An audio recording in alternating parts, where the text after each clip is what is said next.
7시부터 오전 9시까지 2시간 동안 BRT 구간을 제외한 버스 이동 단속을 일시 중지하고 승용차 요일제도 해제합니다. 초록등이 이동하는 시간대에는 시내버스와 마을버스가 집중적으로 배차됐고 불법 주정차 단속도 강화된 상황입니다. 소음을 일으킬 수 있는 공사도 중단해 수험생들이 시험에 집중할 수 있도록 돕는 방안들이 마련됐습니다. 네, 서울과 부산 현장 다녀왔습니다. 수험생 모두 후회하지 않을 결과를 받아들이길 하겠습니다. 배민영 시상한 기자 잘 들었습니다. 네, 이제 아침이 밝아오고 있습니다. 수험생들 모두 본격적으로 집을 나설 것으로 보입니다. 네, 고사장으로 향하는 길, 날씨로 인한 불편은 없을지 기상캐스터 연결해서 알아보겠습니다. 이혜민 캐스터. 네, 상암동 야외 스튜디오에 나와 있습니다. 네, 요즘 약간 추웠었는데요. 그래도 오늘 아침에는 비교적 날씨가 온화한 것 같습니다.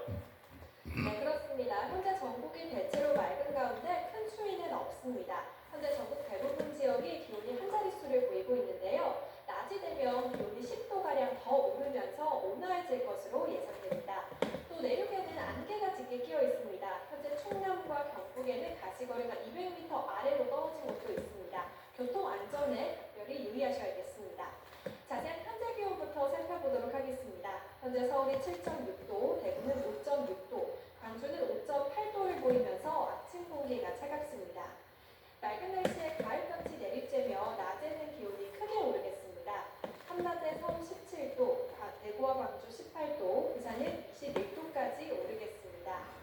아직은 대기질이 양호한 상태지만 오전 중 북에 미세먼지가 유입돼 중서부 지역부터 공기가 탁해지겠습니다. 오후에는 호남에서, 밤에는 영남에서 초미세먼지 농도가 나쁨 수준까지 오르겠습니다. 주 후반까지는 예년보다 온화한 날씨가 이어지겠습니다. 다만 휴일 오후 서쪽을 중심으로 비가 내린 뒤 찬 공기가 내려오겠고 다음 주 화요일에는 서울 아침 기온도 영하 3도까지 떨어질 것으로 전망됩니다. 오늘 늦은 오후부터 청정한 바람이 불면서 먼지는 금세 해소되겠습니다. 또 오늘 전국이 대체로 맑겠지만 아침에 영서에는 빗방울이 떨어질 수 있는 점 참고하셔야겠습니다. 지금까지 YT의 이혜민입니다. 네, 다음 소식입니다. 대장동 사건 항소 포기에 폭풍 살펴보겠습니다. 노만석 검찰총장 직무대행이 결국 사의를 표명했습니다. 대장동 비리 사건 항소 포기 사태가 불거진 지 닷새, 심우정 전 검찰총장 자진 사퇴로 대행을 맡은 지 4개월 만입니다. 이경복 기자입니다. 노만석 검찰총장 직무대행이 물러나겠다는 뜻을 밝혔습니다. 대장동 개발 비리 의혹 관련 민간업자들의 1심 판결에 대해 검찰이 항소를 포기한 지 닷새 만입니다. 노 대행은 오후에 대검찰청 간부들을 불러 사의를 밝혔고 대검은 곧바로 이를 언론에 알렸습니다. 노 대행은 YTN과의 통화에서 떠나는 마당이라고 말을 아끼면서 책임지는 자세로 거취를 결정한 것이라고 말했습니다. 앞서 서울중앙지검은 항소기한인 지난 7일 저녁까지 항소장을 제출하지 않았습니다. 수사 공판팀과 대검찰청은 항소하겠다는 뜻을 법무부에 전달했지만 법무부에서 다른 의견을 냈고 대검은 최종적으로 항소 포기 결정을 내렸습니다.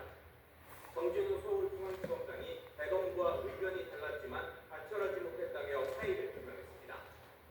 정성호 법무부 장관이 노 대행에게 대장동 사건 관련 3차례 보고를 받고 신중하게 판단하라는 답변을 들었다는 게 알려졌습니다. 그러면서 검찰 내부에선 법무부 입김에 항소 포기 결정을 내린 거 아니냐는 비판과 함께 거취 압박이 거세게 일었습니다. 노 대행은 하루 연가를 내고 거취를 고심해 왔습니다. 유무퇴 요구 나오는데 입장 있으실까요? 노 대행은 지난 7월 이재명 정부의 첫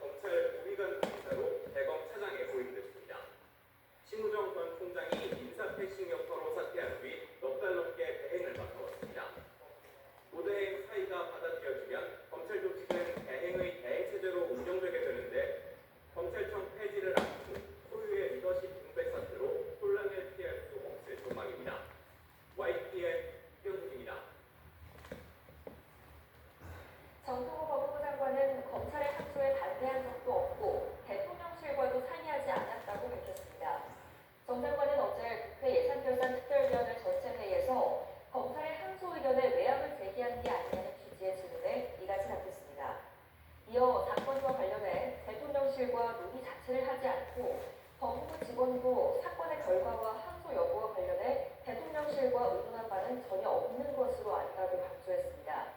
그러면서 정치적인 책임을 회피할 생각은 없지만 전 정권에서 있었던 일종의 정치 보복 수사 하나 때문에 장관이 책임지고 사퇴하는 건 바람직하지 않다고 말했습니다. 특검 수사와 별도로 11사 비상계엄에 협조한 공직자들을 조사하라는 정부 방침에 각 부처는 전담 기구를 꾸리기 위한 실무 준비에 착수했습니다. 집중점검 대상으로 지목된 12개 기관에선 비숭숭한 분위기가 감지됩니다. 나혜인 기자입니다. 공직자의 내란 협조 여부를 집중 점검하라고 지목된 기관은 비상계엄에 직접 동원된 군과 경찰이 대표적입니다. 그동안 국가부 감사관실을 중심으로 주민들의 배벨못을 따져온 공산국은 정부 방침에 따라 별도 TF를 꾸려 추가 조사를 진행할 계획입니다. 현역은 물론 군무원들도 조사 대상에 포함될 수 있습니다. 가담 정도가 극히 경멸을 어쨌든 가담을 한 게 사실이고 부역한 게 사실이면 그럼 뭐 정지시키는 거 말이야 그 사람들. 이 밖에 정부 부처 중에선 계엄 당시 장관들의 처신이 문제가 된 기관들이 집중 조사 대상으로 분류됐습니다.